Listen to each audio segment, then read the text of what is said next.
Hello and welcome to Craftcast, the Freemasons podcast. I'm James, joined in the studio today with Sean, Stephen, and a very special guest host, Tom. Tom, welcome to the show. Lovely to have you. Now, you and I know each other away from Craftcast, of course, but for our listeners that don't, please introduce yourself. Hello, everybody. My name's Tom Golds, and I'm the membership manager for the United Grand Lodge of England and Supreme Grand Chapter. And I've been a Freemason for 13 years. You're very welcome onto the show today, Tom. Thank you. For our listeners, give us a brief sort of history of yourself. When were you initiated? When did you go through the chair? Just a bit of background. just for our listeners, because we don't want to know. Oh, well, that's absolutely fine, Stephen. I was initiated in February 2012. I went through the chair in October 2017. I was exalted in September 2013, and still loving every moment of Freemasonry. Wonderful, wonderful. And we were talking earlier before we started rolling that you initiated in 2012. So were you the precursor to the Olympic Games? I don't want to say that I was the launching activity. But you were. But it wasn't just London 2012. It actually started Letchworth 2012. So, you know, the success could be attributed to that correlating factor, yes. I'm impressed with someone who's done a lot in Freemasonry in, 13 years? That was quite a short synopsis. I'm very impressed. Well, you know, kept it I was told it was a tight succinct. episode, so we can go through my many attributes. But no, I really enjoyed it. I was initiated into my mother lodge, Dacre Lodge, in February 2012, exalted in 2013 into Dacre chapter, and then from that, just the bug hit. I wanted to explore more, learn more, engage more. And what province was that in? The province of Hertfordshire. A fine province. A mighty fine province. Happy Hearts. Happy Hearts. So, I can say this because I, as of recording this, last week joined a Hertfordshire lodge. and we yeah. welcome you wholeheartedly. Is that every province and district that you're now a member of? Pretty unit? much, yeah. Are you a member of Gibraltar? No, Wrong host. Wrong host. Sorry, I get very confused. Actually, funnily enough, at that meeting where I joined that lodge, I was sat with Tom, and you said, "Oh, the junior warden, he was the person that initiated." Yes, it was very interesting. The master of Dacre Lodge, when I first was initiated, he, for a number of reasons, had to leave that lodge, and I hadn't seen him since I was actually passed. He delivered part of the ceremony of passing for me, and I hadn't seen him until that date, and walked into the lodge, and there was the junior warden. So very happy to go up to him and just be reunited. We're going to go for a few drinks, non-alcoholic, obviously. Obviously. We'll always try and be on our best behaviour. I asked about the province because I think a lot of people think that people who work in UGLE are just Met Masons rather than, and I think it's nice to know when you've got provincial members who come in and take a job here. My Freemasonry is more provincial than it is metropolitan or district, I will admit. I served as Provincial Grand Steward, a Provincial Assistant Grand Director of Ceremonies, Provincial Grand Steward for the Royal Arch. The vast majority of what I do is still provincial Masonry.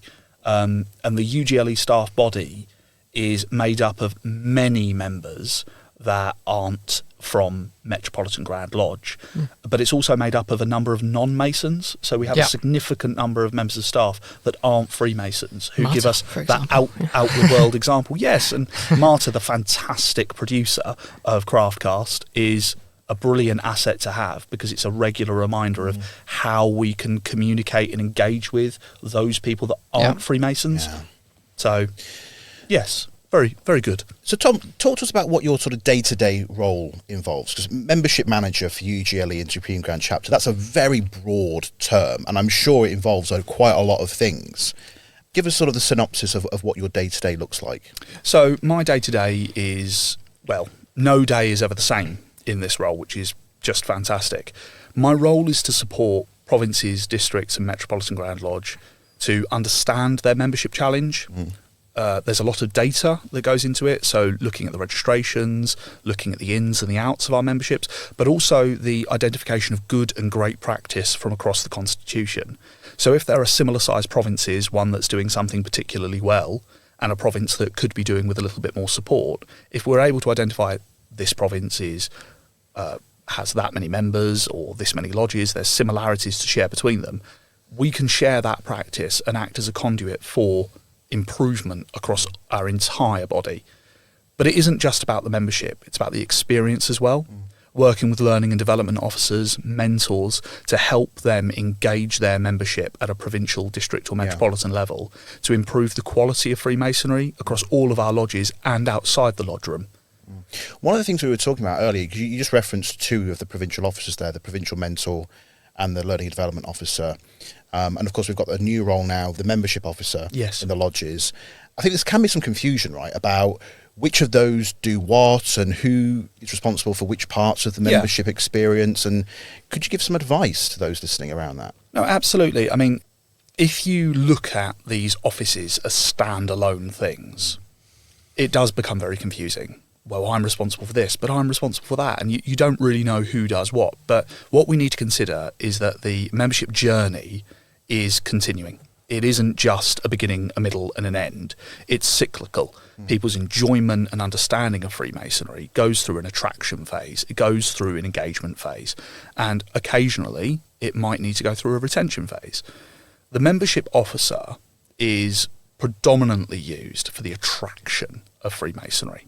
But not just general Freemasonry, it's the attraction of their lodge. What is their lodge purpose? So they could be a special interest lodge, and if there are people within the province or the wider community of Freemasonry that are interested in topic X, whatever it might be, their role is to promulgate the values of their lodge, talk about the special interests that they have, not only to the wider world, but also to the existing membership. The mentor then has to work very closely with the membership officer in making sure that those members coming in understand the particular values of that lodge, the overall values of the United Grand Lodge of England, and the way in which we can all work together. The mentor's role isn't just about saying, oh yes, here's something for you to read. It's about engaging them and understanding their personal needs. We look at the almoner's role as making sure that the members are happy and healthy. The mentor's role is to make sure that they're happy and engaged. So what can we do as mentors working with our membership officers to understand our members and then make sure that they're getting the best learning opportunity? Because as we know in the charge, a daily advancement in Masonic knowledge, the mentor can really help with that. And then we go to the learning and development officer, which isn't a lodge role, but it is a provincial role.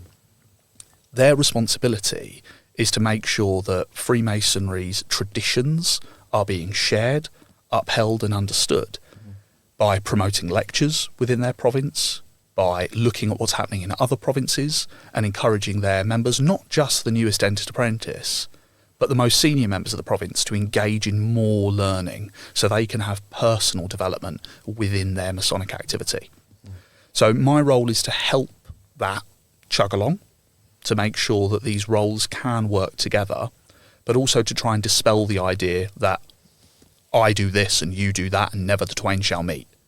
More of a Venn diagram rather than a demarcated line of action. It's a team sport, really. Absolutely, a team sport, the best sport. So sorry about fencing.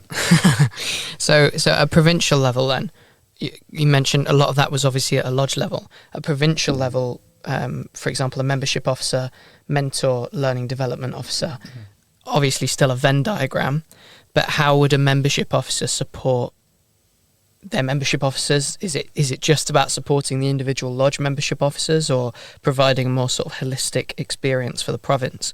It's 6 of one, half a dozen of the other. It comes down to the particular needs of the province. We can't dictate and say this is how you must do the role. No, of course. But I guess you can't really do that with anything. Yeah. No, we can't. We're a volunteer organisation. We're a membership organisation. It's based on the goodwill of people. My role is to support membership officers in their understanding of how they can achieve their membership challenge, as well as the single points of contact for the members' pathway, for Archway, for the developed ideas that we have to make sure that we all understand the challenges that we face and how membership officers in particular provinces can support with the attainment of that activity, whether that be through attraction or direction. So supporting a lodge membership officer being a provincial membership officer can come down to things like the direction of candidates that have come through online applications, so non-organic candidates, helping find the right lodge. encouraging provincial membership officers, district membership officers and the metropolitan membership team to make sure that they know the lodges that are within their area. Because if there's a particular lodge that has a young demographic of people that are very interested in theatre, then it can be quite important to, if you have an actor come in that wants to be a Freemason, you may well say, do you know what? Point them that way, yeah. I'm going to just put them in contact with this particular lodge membership officer, and that can then be a proper step in the right direction for that candidate to have a better experience of Freemasonry. I absolutely love that. And I think it's really crucial to understand the character of those lodges, because it's not just about placing somebody with a lodge which is geographically closer to them. It may be better that they travel an extra 5 miles somewhere else if that lodge is going to be a better fit. Absolutely. And it's looking to the individual member, the individual candidate, what's going to benefit their experience of Freemasonry, because we may well find that once they've been initiated and they can see the great joy that Freemasonry brings, they've been passed, they've been raised, even prior to that, the Masonic Centre that's 5 miles closer to them may well have an initiation that they could go and visit. And then they get to see local Freemasonry and their own Freemasonry. And those two things can be very different, but they can equally bring great joy. I think you're absolutely right. I think from my own experience, the sort of importance of these roles are often undervalued, but they are vital for the reasons that we've discussed. But I think on my own, when I was initiated, and this isn't to chew out, the members of my mother lodge at the time, but nobody sort of came over and did that really, and I vividly remember it was a sort of a case of, okay, you're initiated now, we'll see you in 4 months. And I was one of those sort of family and friends candidates. I was recommended and proposed to the lodge by my cousin, and then about a year into my membership, my cousin didn't have time. He'd started a new business, he had a family, so he stepped away from the lodge. And all of a sudden, the person who I'd basically glued myself to for the first year of my membership was gone. Well, I guess because a lot of what you're talking about there is the job of a proposer as well. Yeah, it is in that first, but if you have an unsponsored candidate, to the point then they've got no sort of link. To the point that Tom's made, Yeah. If there was someone else in the lodge who sort of comes over and says, I'm going to take you under my wing for the next year. Are you free in 2 weeks' time? There's an initiation taking place. You're going to go and see what you've just been through. That would have been hugely beneficial for me. One of my favourite sort of statements and phrases is, in a lodge, everyone's an almoner. Everyone's an assistant to the almoner. We need to push that even further and say, well, everyone's a mentor. Everyone, once you've been initiated, everybody that was present should take on the responsibility of being your mentor with you.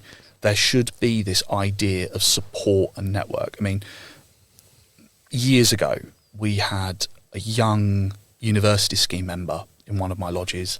He was initiated, passed, raised, exalted, really enthusiastic, and he decided that he wanted to join another order beyond the Craft and Royal Arch. A number of us were members of this, and we said, okay, brilliant. So we found a lodge that met on a Saturday, because that's what he wanted. And off we went. We went to his ceremony where he joined, and it was really engaging, really lovely. Everybody came around him. We then left him. And 6 months later, we asked, how are you getting on in X? And he said, it was awful. Nobody spoke to me. Yeah. The second meeting he went to, nobody spoke to him, because although he wasn't an online candidate, he was recommended to join a unit that we weren't members of because it was the right day for him. The body of the lodge, the members of that particular unit, weren't ready to engage with somebody that they didn't know. And that put him off joining other things. It put him off his overall engagement. And it took a lot of work for us to try and encourage him to realise that that isn't a representation of the order that he had joined. We had, as his mentors, made a bit of a mistake with him. So we've then set up the idea of having everybody's a mentor, personal mentors. Our mentors come together to talk about our candidates and what can we be doing. And we want to see that spread across the Constitution, where we can have an awareness of our newest members and the needs that they have. But it doesn't just end there. We may well have somebody that's been in for 20, 30, 40, 50 years that hasn't experienced the Royal Arch. And by having a Royal Arch rep that is an open mentor, somebody that can talk to them about it and say, well, actually, these are the reasons why you might enjoy it. It can be the same for the Mark or other companion orders administered at Masons Hall, the Rose Choir, whatever it might be. If we know that candidate joined Freemasonry because he played Assassin's Creed 20 years ago and he's really into the Knights Templar, we can mentor him through that journey and advise that after you've been exalted into the Royal Arch, you're then qualified to join the Knights Templar, and these are the stages we can go through.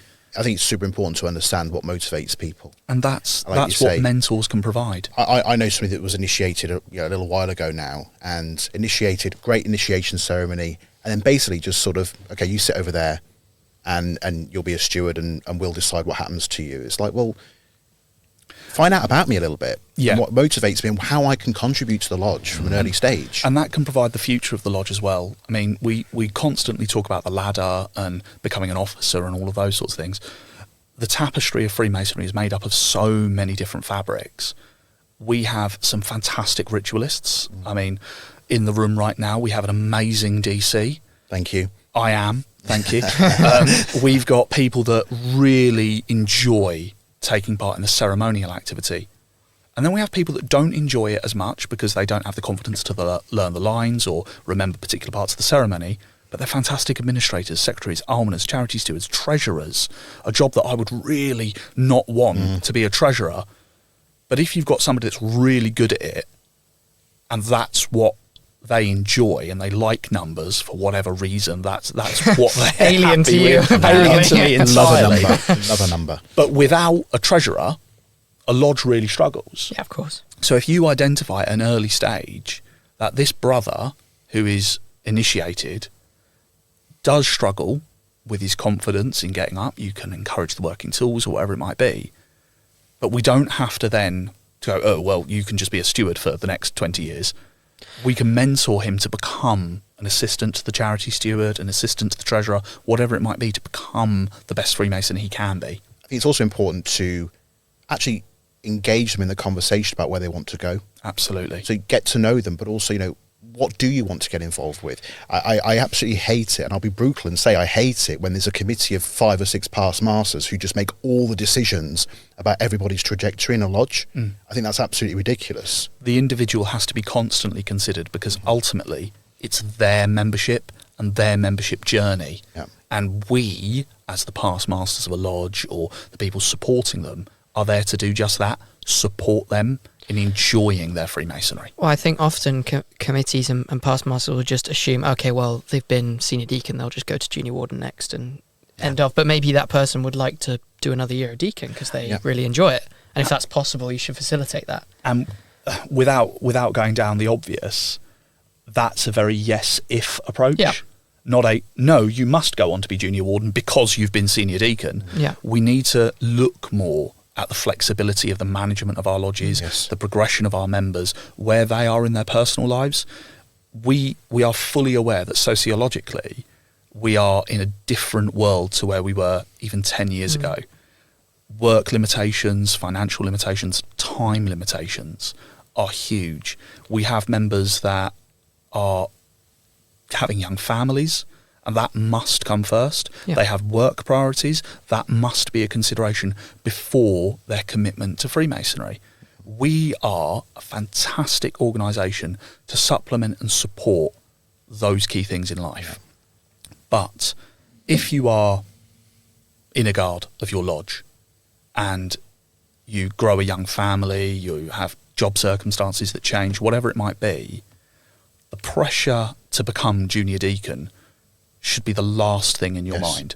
You should be able to talk to your lodge mentor, you should be able to talk to your personal mentor and not fear any sort of retribution from that of, oh, well, we've got a plan and you're going to be master in 5 years' time or whatever it might be. Things change. It's you will be master when you're ready to be master and we've supported you on your journey to the chair or whatever it might be.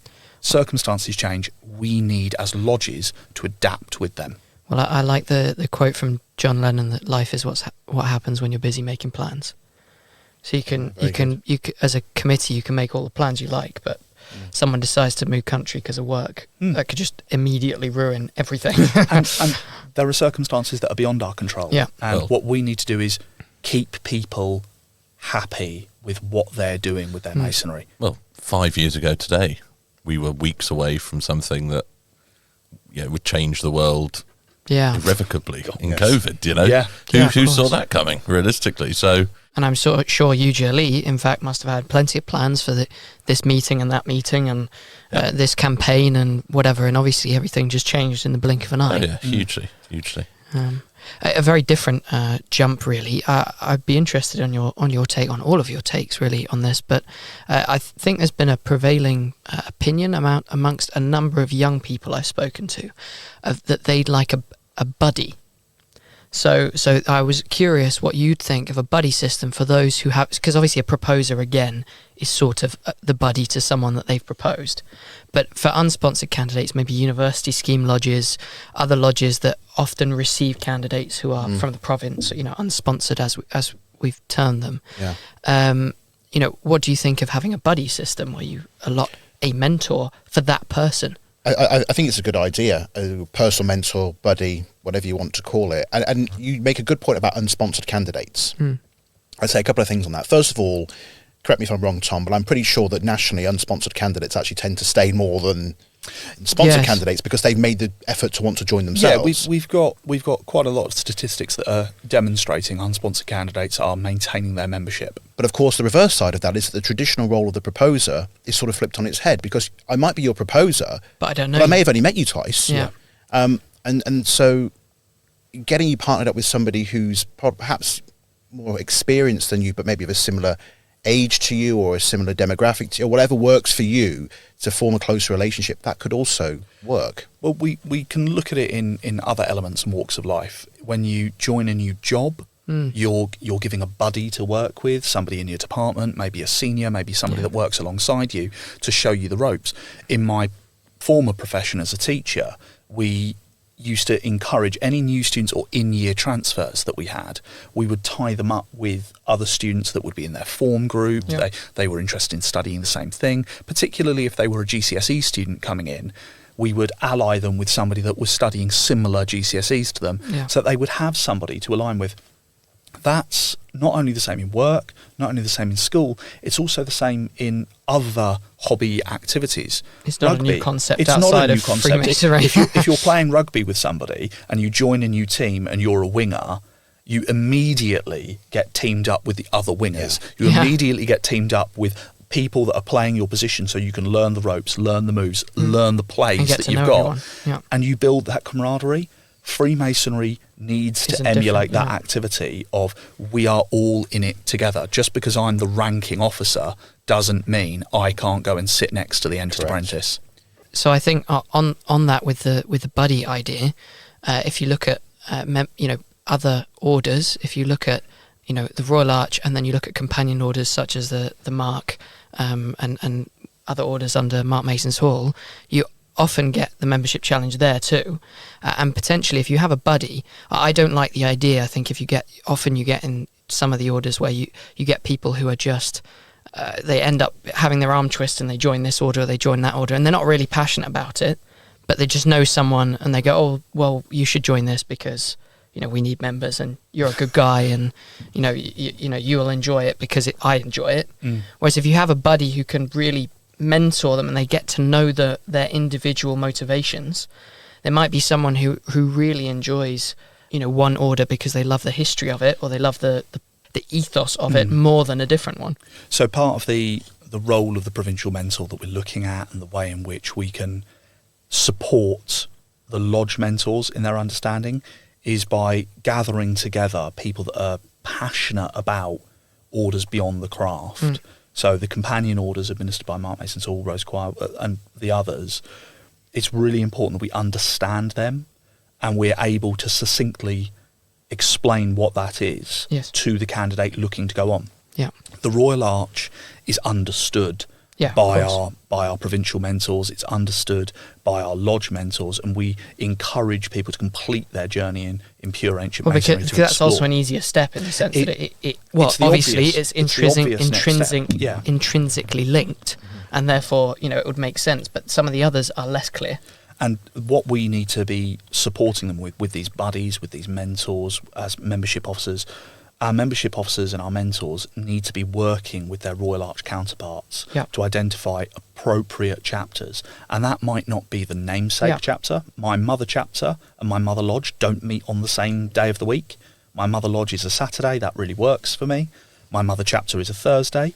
And that it works for me, but I know it doesn't work for others that are looking for. Some people are just weekday masons, some people are weekend masons, some people don't mind the mix. Also, some people want to. I mean, I know, for example, in my mother lodge, we have a linked chapter, but we also have a mark with the same number. And often people will join a different mark because they want to meet a different set of people. Network, exactly. Or however they want to look at it. It's important that we understand our candidates coming into the craft, what their needs are. When they begin to express an interest or want to explore a little bit more, that we're able to guide their exploration. We are not doing it for them, and we shouldn't be forcing people to do anything and, you must go down this route, or because I really enjoy it, you're going to enjoy it. It needs to come down to what's appropriate for that individual, and when they choose to complete their journey in the Royal Arch, that we find the appropriate chapter by the lodge mentor working with the chapter mentor, the provincial membership officer, district membership officer for the craft working with the Royal Arch in understanding, here's Brother X, here are his requirements, here are his needs. Is there a chapter that would be able to fulfill all or most of them? And then that person, much like finding the right lodge for somebody to join initially, finding the right chapter for somebody to join is really important, and then exploring the right Mark Lodge, the right KT Preceptory, whatever it might be. They're important. So, Tom, we've talked slightly earlier about the engagement of newer members and how we need to adapt and think differently. Well, Grand Lodge is thinking differently around the engagement of newer members. So for the first time this year, we're holding a light blues communication. First time ever. Being held by Lodge Sine Nominee, 10,000. What a lodge. What a great lodge. Of which we are, all of members. Course, unbiased, because it's not like we're all members. But, of course, traditionally at the actual quarterly communications of Grand Lodge, it would be, in the past, installed masters and above that would attend. We opened it out a year or so ago to master masons to come, but this is something that even an Entered Apprentice could come to. Yeah. So the idea of the light blues communication is to demonstrate the grandeur of Grand Lodge, the purpose of Grand Lodge, and what it's all about. Now, we know that across the far-flung quarters, the 4 quarters of the globe, we have many members, a lot of which would not have a need to come to Grand Lodge unless they were receiving appointment or promotion within. But it has such an impression on people. It does. And what we identified in September 2024 was that, no, it was September 2023. That was when the concept came forwards. We identified that whilst we are moving forwards, the Programme Master strategy for Freemasonry clearly talks about the need to engage the base of our membership, to have our light blues at the forefront of what we're thinking about because they are the future of the organisation. We, as Grand Lodge, weren't providing a central theme for them. There isn't an activity that draws them all together. So the idea of having provincial ones, basically, provincial Grand Lodges or provincial initiatives, and even a provincial Grand Lodge, you have to be a Master Mason to attend it. Yes. So the idea of having an event where all active Grand Lodge officers would be able to attend, demonstrate the grandeur that happens at a Grand Lodge meeting, quarterly communications, annual investiture, whatever one it might be, but for Entered Apprentices. How could we create something that would do that? So the idea has been that we will have an emergency meeting on the 31st of May 2025 And for those who wouldn't know what an emergency meeting is a meeting that fits outside of your normal calendar of meetings. Yeah. So it's not something bad's happened. It's not something bad's happened. It's a planned emergency. You can have emergencies in response to something, but this is a foreplanned emergency meeting. Yeah. We've picked the 5th Saturday in May because Freemasons Hall here in London is empty on that day. So the idea is we will host a meeting that has been advertised to every province and district across the country, across the world, to say, would you like to come? So we launched the ballot ticket in July 2024. We closed the ballot in November, and we had over 2,500 individual applications. Amazing. Huge number. Yeah. We were so happy with it. We then encouraged provinces, districts and Metropolitan Grand Lodge to select from within that those members that had applied from their area, who would they like to come. We set an allocation based on the distance of Freemasons Hall. So your proximity to Freemasons Hall determined the percentage of allocation you received. Which makes sense. Because the closer you are, the more likely you would already have been. The closer you are, the more likely you've seen the building, or the more opportunities you have to engage with the building on a daily basis. So if you were, say, from New Zealand, you might win that ballot. Absolutely. And I'm very pleased to say that Cumberland and Westmoreland, they have, at the moment, 76 people that are coming. Wow. All 76 were given a ticket.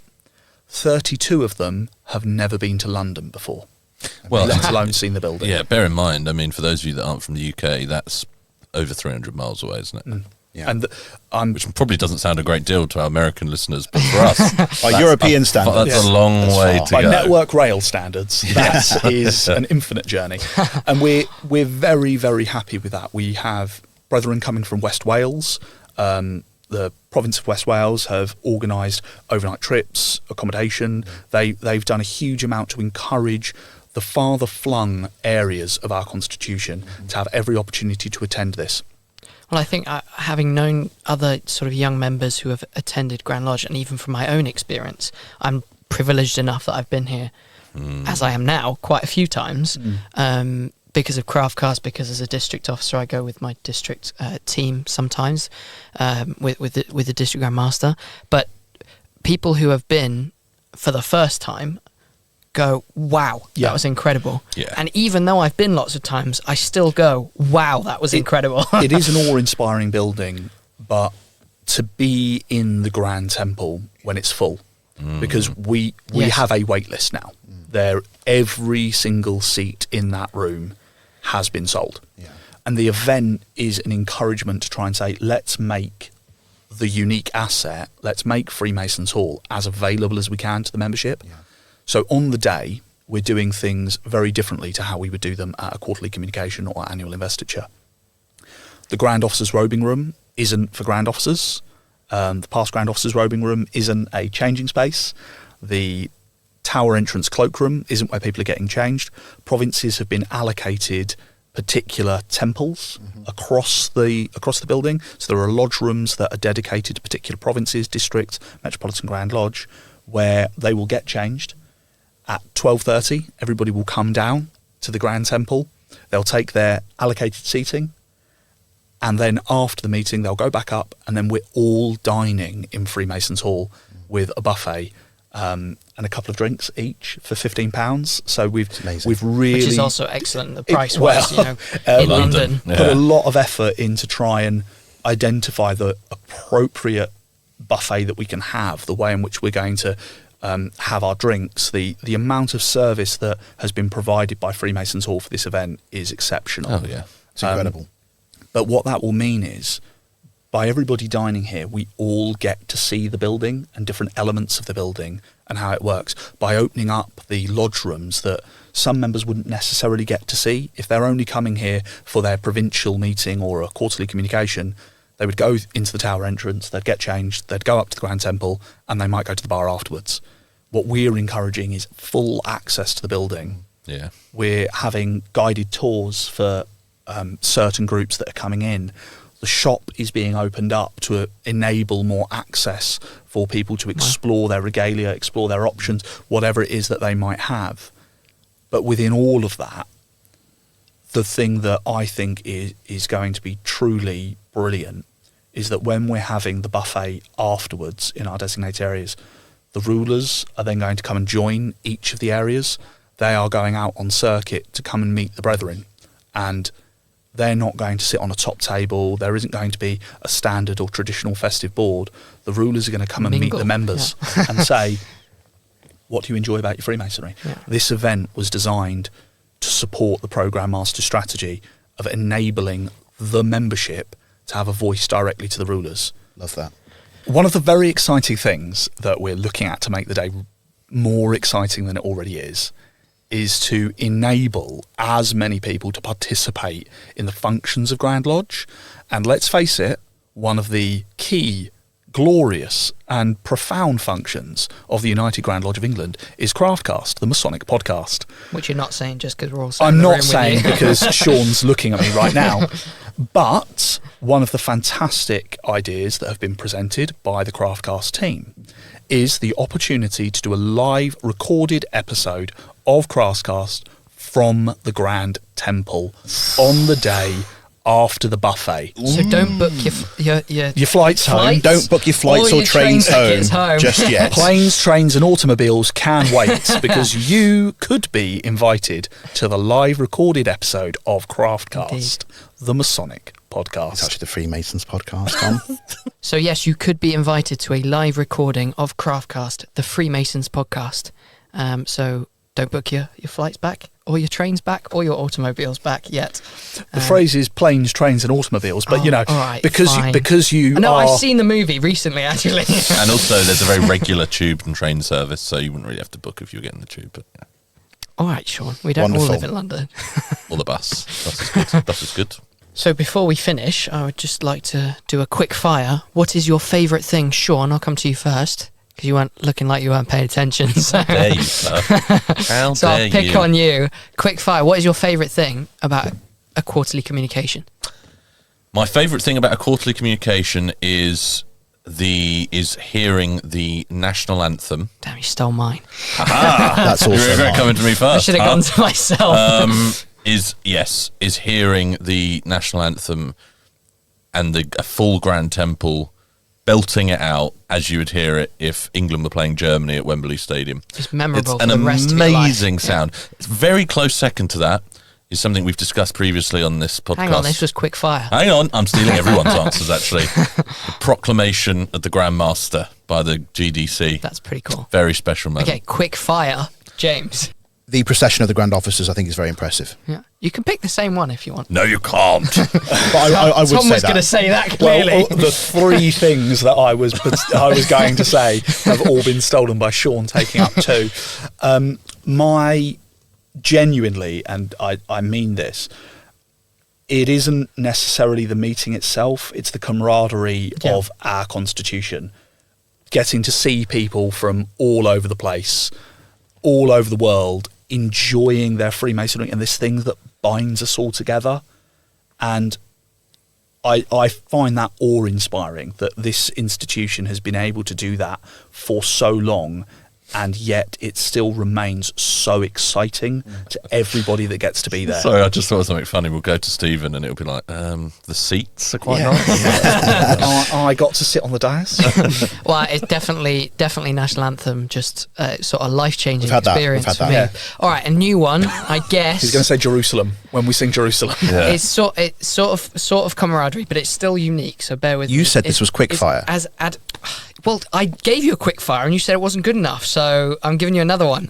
And yes, I am from Gibraltar. When we come over from, I thought you were from Staffordshire. when we bring over a contingent from Gibraltar, it's really nice because we have like a group of guys who, and you really get to know everyone so much better because we spend 3 or 4 days in the UK in London. We go for dinners and we have a good time, and it's just a nice. That is nice. You know, it's. I get to. I come away from that and go to my meetings at home with a much better relationship with them than I did when I went. Is that your dad? My dad. Yeah, I have a better relationship with him when I go away as well. Well, on that note, Tom, thank you so much for joining us on Craftcast, the Freemasons podcast. Very special episode. Great episode. Learned so much. Hopefully our listeners did as well. It was an absolute pleasure, and I look forward to joining you again. You come back? Go on then. Yeah. Podcast at ugle.org.uk. You can find us on Instagram, X, and Facebook. And we will see you next time. Goodbye. Bye, everybody. Goodbye for now. Bye. Craftcast, the Freemasons podcast. The podcast is hosted by Sean Butler, Stephen Watley, and James Dalton. The producer is Marta Zandri, and the podcast is edited by Trisonic.